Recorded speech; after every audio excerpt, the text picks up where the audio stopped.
Every day of our life, we make choices. Whether we're deciding what to have for breakfast or who to spend time with, it usually seems to be such a privilege to be able to choose from a variety of different decisions. Isn't it nice to have an array of options and to choose the one that's the most appealing? Perhaps the one that's the most economical, the one that benefits you the most? Well, what if I told you that these other options could result in cognitive biases coming into play and could actually hinder you from making a well-informed decision? And what if I told you that these other options appeared in your daily lives? The decoy effect is a cognitive bias, wherein the superfluous choice is presented in order to influence someone's decision. Or in this case, it'd be the buyer's decision, also known as the asymmetric dominance effect. This marketing tactic places a strategically priced decoy in order to compel buyers to upsell. It's an easy way to hide overpriced and unappealing choices with a decoy. Now, the reason why it works is at its core, the decoy effect is a phenomenon where instead of choosing in self-interest, we choose over what value certain things had. Had we a situation where there's no price attached, let's say there's an apple and there's a pear. Some of you may choose one, others may choose the latter. I personally prefer pears. But wouldn't it be strange if there were to be a pineapple introduced and if I were to switch back to the apple? Although this seems absolutely ridiculous, it doesn't seem to make any sense whatsoever. You can see how this circumstance could come into play if we were to have prices attached. Let me give you a few examples. Say you got a text message, and it's from a phone company, and they're talking about some new phone plans. At minimum, they'll offer you 3 different choices. I have a quick example here on the board, and I'm guessing right now that a lot of you are calculating the rates in your head. So I'll just simplify it for you. For the economy package, each gigabyte is worth 50 dirhams. For the deluxe package, each gigabyte is worth 30 dirhams. And finally, for the premium package, each gigabyte is worth 20 dirhams. Now when I'm setting it up in this way, the premium package looks really appealing. But at least for me as a student, I'm not going to use 10 gigabytes of data per month outside of school, really. Perhaps maybe you adults do.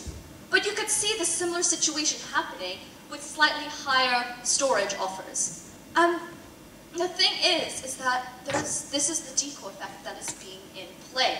The middle one, the deluxe package, is the decoy because it is priced slightly closer to the more expensive choice, yet it offers double the amount of storage. The only purpose, the only reason why it's there is just to make the premium package more appealing. Had the deluxe package not been there, maybe you're choosing from option A or B, perhaps you might have considered, maybe I shouldn't be spending so much money, you know, I don't really need all this extra data. But the fact that the deluxe is there, it's just a dud. All it does is just to make the premium package look better.